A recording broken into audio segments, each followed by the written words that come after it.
Hello, bienvenue sur Pourquoi, le podcast qui a pour ambition de vous aider à prendre de meilleures décisions. Moi, c'est François, et je me suis toujours posé la question de comment on prend une décision. Pas vous? Car les décisions, on en prend tous les jours, que ce soit dans notre vie personnelle ou notre vie professionnelle. Et donc, j'ai voulu comprendre. C'est pourquoi j'ai décidé d'aller à la rencontre de décideurs, de gens qui prennent des décisions tous les jours, des décisions qui impactent, et de comprendre d'où ils viennent, pourquoi ils réfléchissent comme ça, et quels sont leurs raisonnements. Alors bienvenue sur Pourquoi, le podcast qui va vous aider à prendre des meilleures décisions. C'est ok pour toi? C'est ok pour moi. Super. Et ben let's go. Eh bien Khalid, merci beaucoup d'avoir accepté de me recevoir dans ce relativement nouveau restaurant. Merci à toi François de m'avoir accueilli chez toi, enfin de me proposer cette interview, on va dire. Voilà. Ouais, avec grand plaisir, et je vais y revenir un peu plus tard, mais j'ai plein de questions, et moi le domaine dans lequel tu es, donc qui est la restauration rapide, oui. Est un sujet pour moi très intéressant et qui me questionne beaucoup. Notamment sur la prise de décision, parce que je sais qu'il y a beaucoup de prises de décision derrière. D'accord. Et donc j'ai hâte d'en parler, et c'était un podcast que j'attendais avec impatience, ouais. Okay. Mais avant de rentrer tout de suite dans la prise de décision, comme c'est le format du podcast, je vais te demander un peu de te présenter pour qu'on apprenne à te connaître. Pas de souci. Donc moi, je me présente, prénom Khalid, nom Azami, né à Saint-Brieuc le 6 novembre 1974 dans les Côtes d'Armor, à l'époque dans les Côtes du Nord. Donc j'ai grandi en Bretagne, et comme beaucoup, j'ai eu mon bac à l'âge de 18 ans, et je suis venu sur Rennes.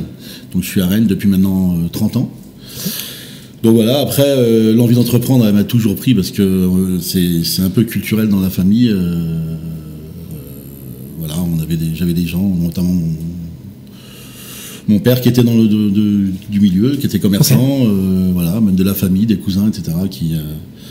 Voilà, donc c'est naturellement que vers l'âge de 24-25 ans, moi les études, j'ai fait un DUG de LEA, et je m'en suis arrêté là. Et ensuite j'ai voulu rapidement me lancer dans le commerce.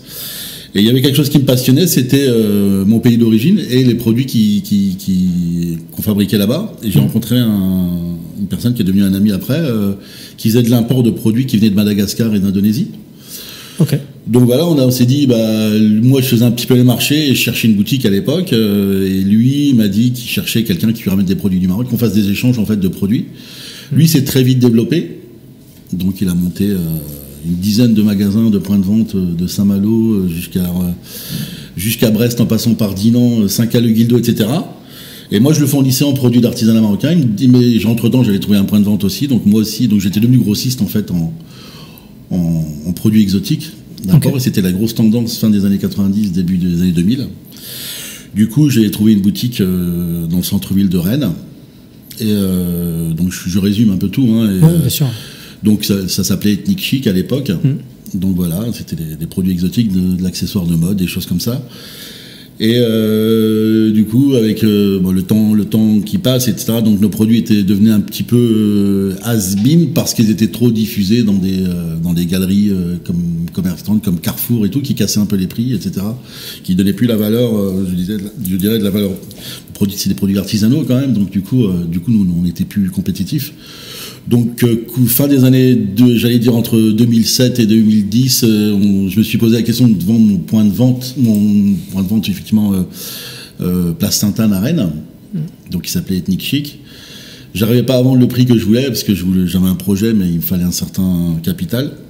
Donc je me suis dit à un moment donné, j'ai vu il y a une crêperie à côté de moi, j'ai vu il y avait sur ma droite il y avait donc sur ma gauche la fameuse crêperie Sainte-Anne, sur ma droite un bar, et puis l'éternel Subway. Et je me suis dit, c'est quand même un endroit qui se prête à la restauration rapide, ou à la restauration en général. Et puis là, émergé de produits du monde, j'ai pensé à pourquoi pas faire des sandwichs du monde. Donc c'est le local vraiment qui m'a mis sur dans ce domaine-là. Et puis je voyais que quand même dans la restauration rapide, on avait beaucoup de kebabs, McDo, enfin il y a des choses un peu... à l'époque je parle, parce que ça a beaucoup évolué, ça a énormément évolué entre 2010 et aujourd'hui. Okay.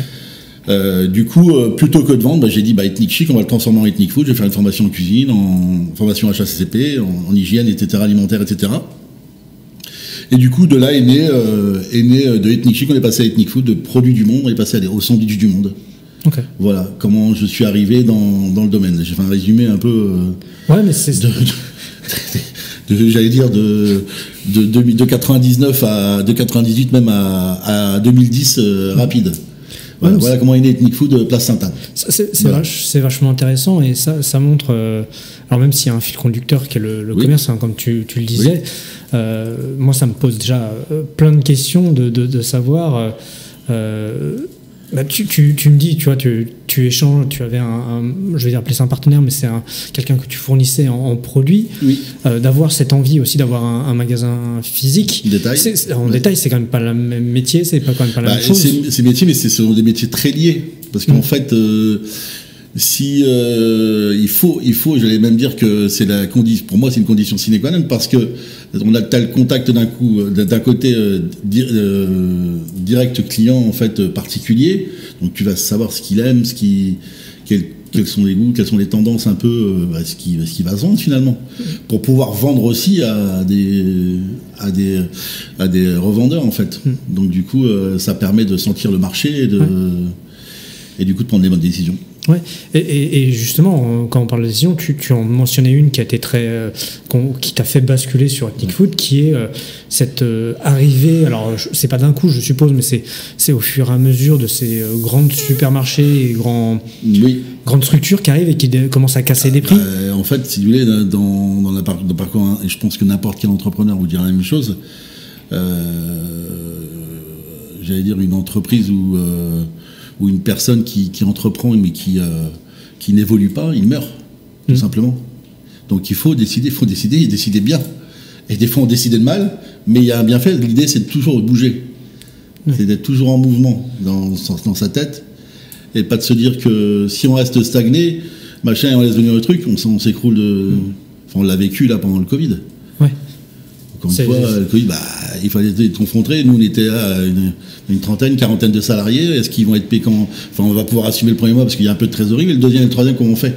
Donc, du coup, peut-être changer notre mode de vente. Peut-être qu'il faut, du coup, les gens peuvent plus venir. Donc, il va falloir peut-être les livrer, je ne sais pas, se débrouiller. Enfin.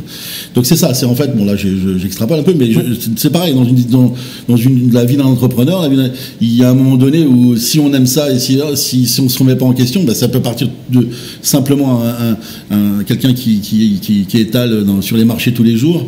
Il se dit, les montres, je ne sais pas, les montres vertes, paillettes, ça a cartonné l'année dernière, mais cette année, on va plus partir sur. Donc, c'est des prises de décision tout le temps pour pouvoir s'en sortir, pour pouvoir vendre et. Voilà, comme je disais, si on n'évolue pas, il y a des petites évolutions, il y a les grosses évolutions, il y a les petits changements et les gros changements dans une prise de décision, dans une vie, et qui vont débouler sur un résultat. Alors, là, on peut jouer, c'est sur la prise de décision, mais le résultat, on ne peut pas l'influer. Ouais, c'est sur quoi on peut influer, c'est sur la décision. Je dis, il faut toujours prendre une décision, quelle qu'elle soit. Elle sera peut-être mauvaise, elle sera peut-être bonne, mais au moins elle permettra d'avoir un résultat. Le résultat, ça, si on est croyant, c'est Dieu qui sait. Si on n'est pas croyant, c'est le hasard qui sait. Ouais. Voilà. Ouais, mais c'est vachement intéressant parce que, alors même si je rentre jamais d'habitude aussi rapidement dans la décision, mais je vais le faire parce qu'on en parle direct. Là, vu mon parcours, mais je vais pas dire mon parcours, c'est le parcours d'un entrepreneur classique. Il est parsemé de décisions. Complètement. Et comme tu dis, des décisions. Comment j'appelle stratégiques, donc très importantes, et des décisions de tous les jours en fait. Oui. Et donc c'est vachement intéressant. Et est-ce que toi, justement, tu parles de décisions, que tu prends des décisions. Est-ce que tu as une méthodologie? Tu sais déjà comment tu réfléchis, ou comment tu prends une décision à tout niveau? J'ai écouté l'autre fois un footballeur là qui avait un don inné pour le dribble. Il disait un mot qui m'a fait tilt, et je dois admettre que je réagis un peu comme lui, c'est au feeling. il faut s'écouter, il faut apprendre. C'est ce que je dis d'ailleurs à mes managers. Je leur dis, écoutez-vous. S'il y a un truc, il faut apprendre à s'écouter. C'est le premier indicateur, le meilleur conseiller, c'est vous-même. Donc déjà, et encore une fois, de toute façon, il faut en tout cas, faut pas rester stagné. Il faut prendre une décision, il faut bouger, il faut agir. Donc effectivement, ce qui me guide, et je pense que c'est ce qui guide même là, on va extrapoler, c'est même pas la vie d'entrepreneur, c'est votre vie à vous, François, la vie de tout à chacun, c'est qu'à un moment donné, on doit prendre une décision, on doit faire quelque chose pour, donc il y a un peu le côté, il y a s'écouter, mais il faut éviter des impulsions aussi. Oui, il y a des choses à distinguer. Mais donc il faut effectivement prendre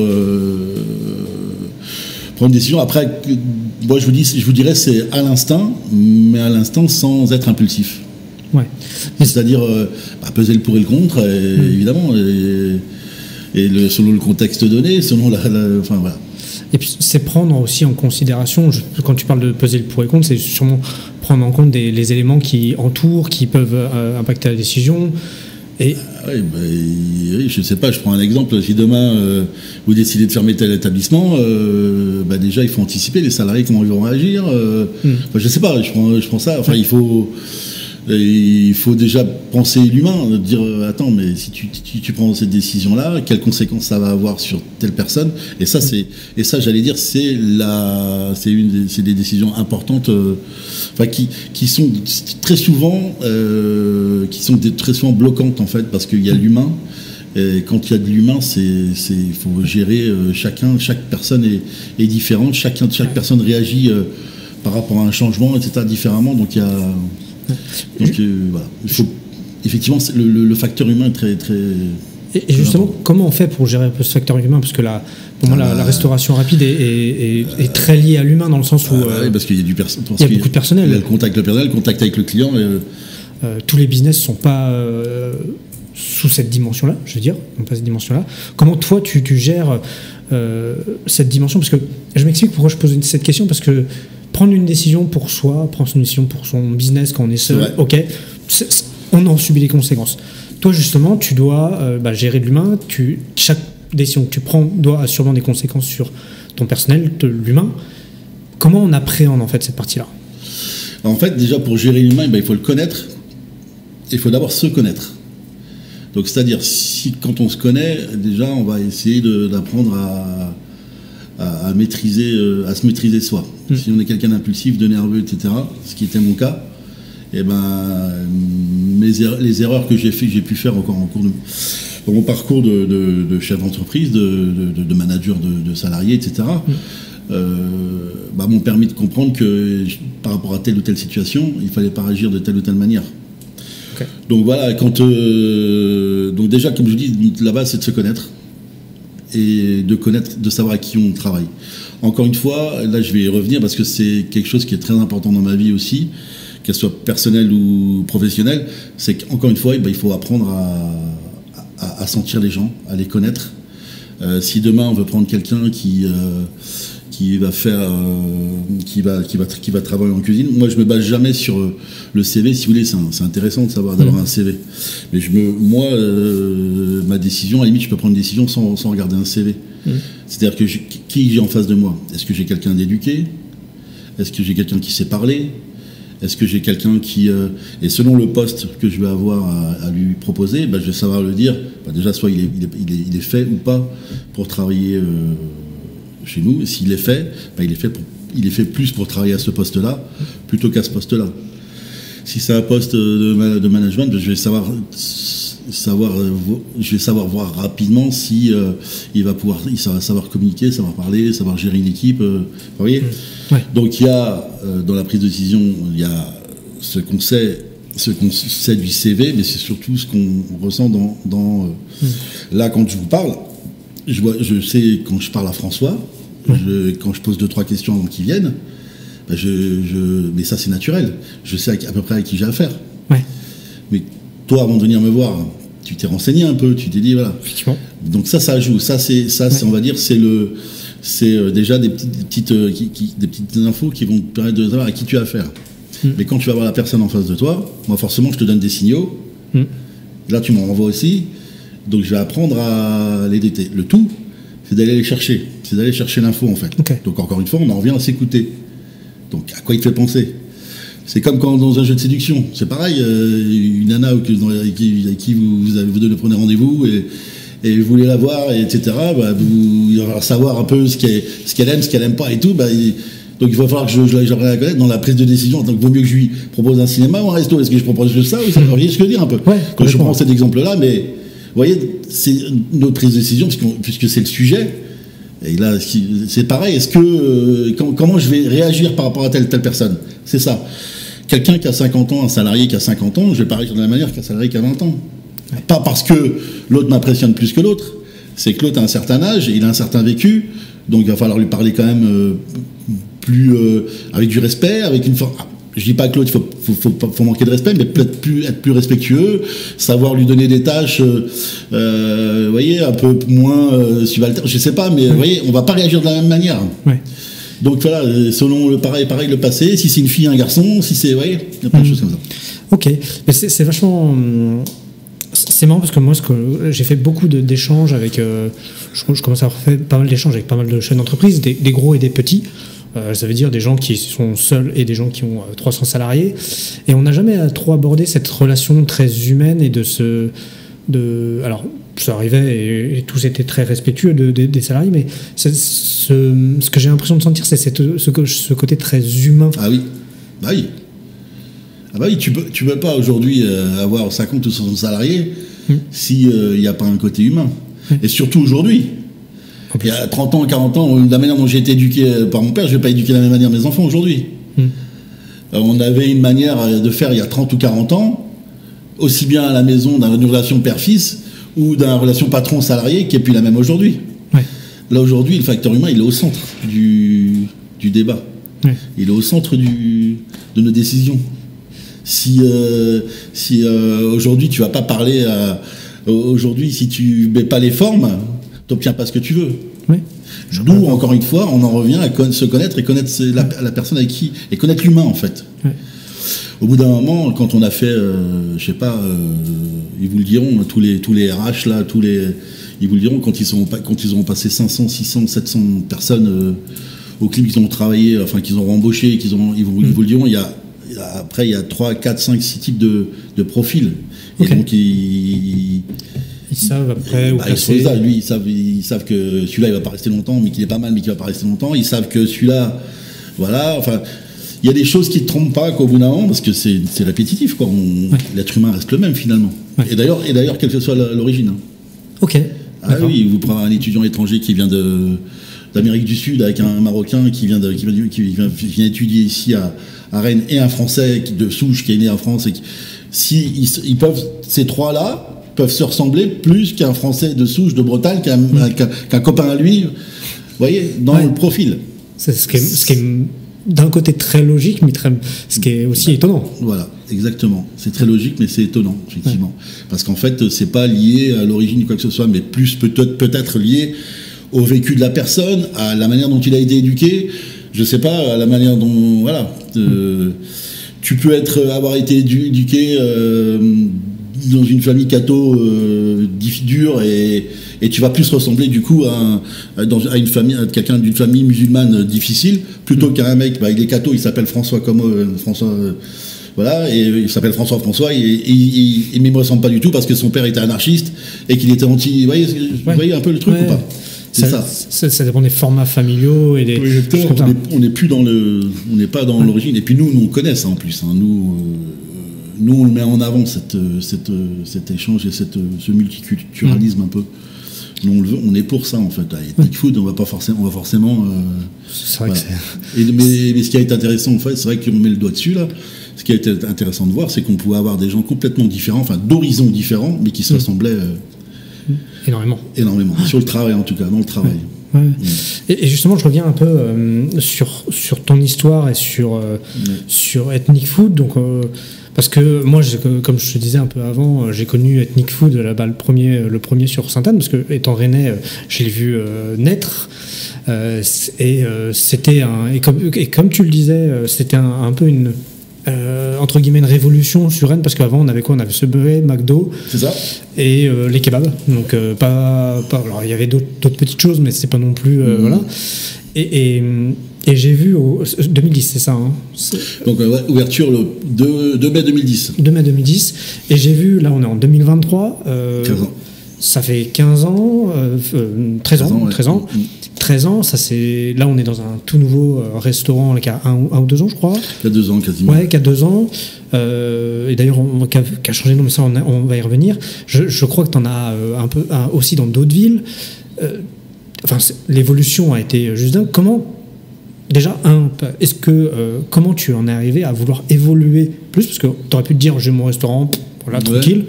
Qu'est-ce qui te pousse et comment tu pousses pour avancer et toujours développer? Et là, on va revenir sur peut-être sur l'enfance, sur les origines, sur le passé, sur le vécu. Oui, il y a de l'ambition forcément quand on est issu d'un milieu prolétaire. Donc mon père qui est en plus immigré, donc il travaillait, donc il vient du Maroc. Milieu prolétaire dans les années 70-80, Saint-Brieuc. Bon, Saint-Brieuc, c'est pas un modèle de dynamisme. Enfin, c'est quand même pauvre. Enfin, c'est plus ouvrier, donc c'est forcément c'est pas une catégorie plus quoi. On est plus donc voilà, d'avoir vécu un peu ça. Je pense que ça, n'importe qui, les footballeurs qui ont réussi aujourd'hui, n'importe qui. Enfin, je pense qu'il y a de toute façon quelque chose qui se crée dans l'enfance qui fait qu'on a envie, alors pas tous, hein, mais qu'on a envie de réussir et de franchir ce plafond de verre. Donc du coup, on va pas se contenter de. Si demain on a, je sais pas, je dis une bêtise, si demain on a une étale sur le marché, on va vouloir un magasin. Si on a un magasin, on voudra 2. C'est l'expliquer. Moi, je pense qu'il vient de là. Ça vient de l'origine sociale et de l'envie d'une ambition qui doit naître. Je pense qui est né là, d'une revanche sur la vie, je sais pas, ou et voilà le gros et pourquoi 1 ou 2 ou 3 ou 4, c'est parce qu'à un moment donné, on se dit il y en a un qui marche bien, on se dit peut-être un deuxième sous un autre format, puisque du coup on a le deuxième Ethnic Food, on l'a créé. On l'a créé parce qu'aussi on voulait développer la livraison à domicile. Donc c'est né de là aussi, le deuxième Ethnic Food qu'on a créé rue de la Banquenay, à côté du marché Sainte-Thérèse, là, du quartier Sainte-Thérèse, pardon, à Rennes. Et ensuite, c'est venu, du coup, on se dit, en fait, ça vient aussi des clients qui disent, si vous êtes une franchise, c'est quoi, vous devriez développer, tout ça vient un peu de là, quoi. Ah, c'est marrant que ça vienne aussi de la part des clients, quoi. Oui, bien sûr, ça vient aussi de là. Ça vient aussi des clients qui disent, qui ont l'impression de dire que c'est une franchise.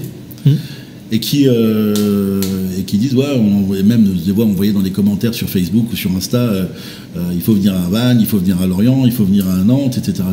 On le voit encore d'ailleurs. Donc voilà, c'est venu de, je pense déjà, il y a déjà l'ambition en plus qui vient, je sais pas, peut-être comme je vous disais, et puis la demande des clients aussi. Ok, c'est vachement intéressant et moi ça me pose toujours une question un peu ces ouvertures successives. Est-ce que ça devient plus facile ou c'est toujours d'une même complexité d'ouvrir des restaurants à force? Alors, justement, tout à l'heure on parlait de facteur humain, donc en fait ça devient plus facile. Ça devient plus facile quand on a les bonnes personnes à ses côtés. Mais si on est mal entouré, ça peut être compliqué, voire très très compliqué, voire impossible. Donc en fait, c'est censé sur les process devenir plus facile, mais parfois, parce que ça peut arriver, hein, si on fait une mauvaise pioche, notamment sur le directeur ou sur le responsable principal, ça peut vite devenir compliqué. Parce que tout part de moi, mais tout part surtout, sur le terrain, tout part du numéro 1 que vous nommez. En fait. Si lui est pas fiable, c'est lui le maillon, c'est lui le maillon principal. Si lui il est pas fiable, le reste va partir en cacahuète. Si lui disparaît du jour au lendemain parce que on parlait d'humain, parce que sa nana veut partir, parce que son papa vient de décéder, que du coup il supporte pas ça, parce que nous il faut toujours qu'on ait une solution de secours en fait. Ouais. Donc, oui, parce que toi tu as la direction. Enfin, tu donnes l'impulsion au niveau groupe, je veux dire groupe, mais effectivement, au jour le jour dans les restaurants, c'est pas. Même si je pense que tu dois y passer très souvent, tu n'es pas là au jour le jour dans les restaurants. On peut pas, parce que si je suis au jour le jour, je vais accumuler je vais faire rentrer en moi tous les problèmes qu'il y a. En fait, nous, il y a une montagne de soucis en fait, une entreprise, c'est ça. C'est parsemé de petits problèmes, et chaque personne qu'on nomme à chaque poste va en prendre un petit peu. Ouais. Mais si tu commences à rentrer dans les restaurants et prendre les. Moi, quand je rentre dans un restaurant, si je vois un salarié qui vient d'arriver et qui fait une connerie, je vais pas aller le voir. Ouais. Je vais aller voir son responsable, je vais lui dire écoute, j'ai vu un tel faire tel truc, il vaut mieux que tu le reprennes et tout. Okay. Parce que déjà, tu vas interférer déjà dans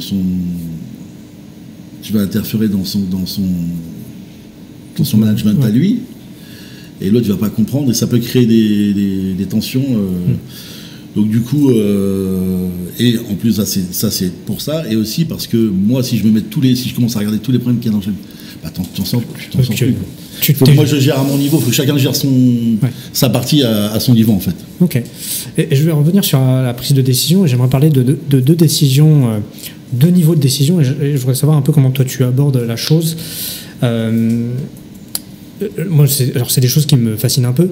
Il y a une décision, je vais dire, comment je vais appeler, mais tu me corriges si je me trompe, un peu plus, pas stratégique, et encore, c'est par exemple, je sais que vous sortez souvent des nouveaux produits, vous proposez de nouvelles choses. Comment on décide un peu de se dire, ok, là il faut qu'on renouvelle, là il faut qu'on évolue, là on s'en garde, des choses comme ça? Par rapport je pense que c'est quelque chose qu'il faut instaurer, mais là pour le coup on va imiter les grandes enseignes. Là, tout à l'heure, on parlait de. En fait, si vous voulez, il y a des choses qu'on n'invente pas, mais je pense que c'est important de mettre des nouveautés de temps en temps. Pourquoi ? Parce que ça fait revenir le client, même s'il ne prend pas cette nouveauté-là, il va revenir déjà dans le restaurant, et ça le fait revenir, en fait, tout simplement. C'est ça, en tout cas, pour la partie nouveauté, c'est ça. Qu'est-ce qui fait qu'on va évoluer sur un produit ? C'est aussi le contexte. Là, on sait qu'aujourd'hui, il y a un truc qu'on ne faisait pas tout au début à notre ouverture, mais qu'on a appris à faire, c'est que décliner chacun de nos sandwichs, chacun de nos burgers, on les décline en végétarien, on les a déclinés en végétarien dans un premier temps, et maintenant on les décline en végétalien. Donc là on fait quoi ? La décision elle vient de quoi ? Elle vient du fait que il y a une grosse tendance il y a une grosse demande. Ouais. D'ailleurs Burger King a longuement fait de la com là-dessus en disant un pain. Donc c'est un peu, voilà, donc pour mettre en avant le VJ en fait. Donc voilà. Donc nous on le sait depuis quelques années déjà. Donc voilà, ça c'est des décisions qu'on prend parce que par rapport à un contexte donné, par rapport à une demande. Ok. Oui, donc c'est une vraie influence de la part du contexte général et de la demande client en fait. C'est ça, exactement. Ok. Et le deuxième niveau de décision, et c'est un peu ce qu'on a discuté juste avant le podcast, le restaurant là où on est s'appelait avant Autrement. Il y a eu un changement de nom et tout ça. C'était un nouveau projet, un nouveau défi en fait, que je voulais me lancer. C'est-à-dire qu'aujourd'hui, nous, on est plus. Alors, Ethnic Food, c'est plus effectivement de la restauration rapide, on va dire classique, mais améliorée, on va dire, qui va se situer, quand on connaît les franchises un peu, qui va se situer entre McDonald's et, je sais pas, et Big Fernand, par exemple. On va être à mi-chemin, vous voyez. Ok. Et là, j'ai voulu vraiment faire un truc, un produit, toujours dans les produits du monde, mais plus amélioré, avec circuit court sur les produits, tout produit frais, qualitatif, etc. Enfin, des produits maison, avec des plats, pour cette fois-ci, avec quelques burgers, mais aussi des plats, enfin, vous voyez. Voilà, donc ça a été je vais appeler ça 5 Weeks. Alors, j'ai pris cette décision parce que j'ai envie de me prouver à moi-même. Je sais pas, j'ai envie de montrer qu'on pouvait. Je voulais même faire évoluer ce concept Ethnic Food par le biais de cette enseigne-là. Ok. Et donc au fur et à mesure du temps, en fait, on s'est rendu compte que c'était quand même assez. C'était compliqué en fait, parce que là on passait de la restauration rapide à la cuisine pure. Donc il y avait cette complexité-là. Je vais pas dire c'est pas le même métier, mais il y a une marche. Il y a une marche. C'est pas le même métier. Non, mais je vous le dis, moi, c'est pas le même métier. Ok. Donc effectivement, c'est tout à fait autre chose. On n'est pas du tout la cuisine pure. et la restauration rapide sont deux choses distinctes, même si ça se ressemble, même si on fait à manger aux gens, c'est pas les mêmes process, c'est pas les mêmes attentes, c'est pas les mêmes...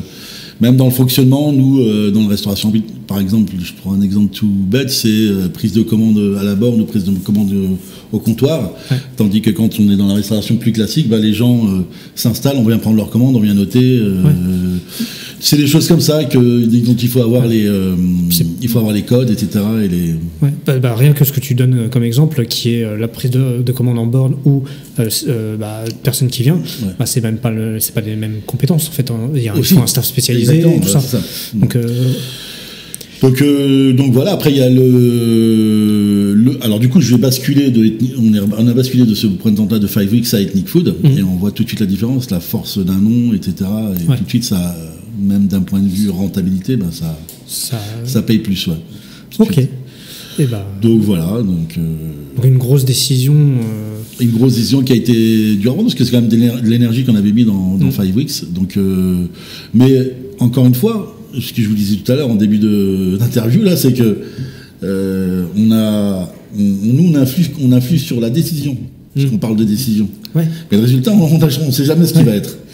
Donc voilà, j'ai décidé de créer 5 Weeks, finalement j'ai décidé de revenir vers Ethnic Food, et on attend le résultat est plutôt positif, mais de toute façon, on apprend des décisions qu'on prend. Mais pour continuer un peu dans le propos de dire, effectivement, on n'a pas d'influence sur le résultat, là où moi j'irais même plus loin, c'est qu'on n'a pas du tout d'influence, mais ce qu'il faut savoir faire, c'est reprendre la bonne décision pour justement changer ce résultat ou modifier ce résultat pour amener autre chose. Sur les fois précédentes, dans des schémas un peu parallèles, oui, on fera. Mais après, il y a toujours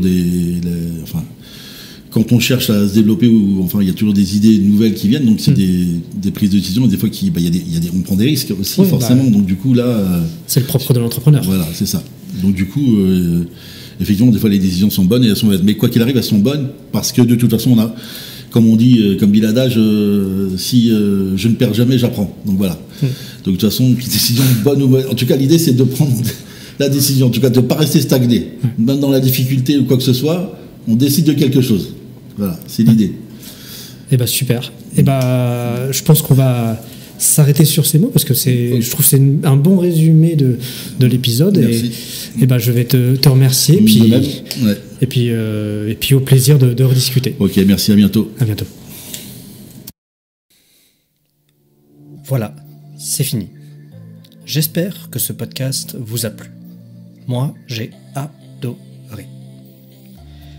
J'espère qu'il vous aura permis de comprendre un peu comment mon invité réfléchit, comment il aborde les situations. Si vous avez aimé ce podcast, je vous invite à vous abonner, à liker et à surtout le partager si vous pouvez. Merci beaucoup et à dans 2 semaines.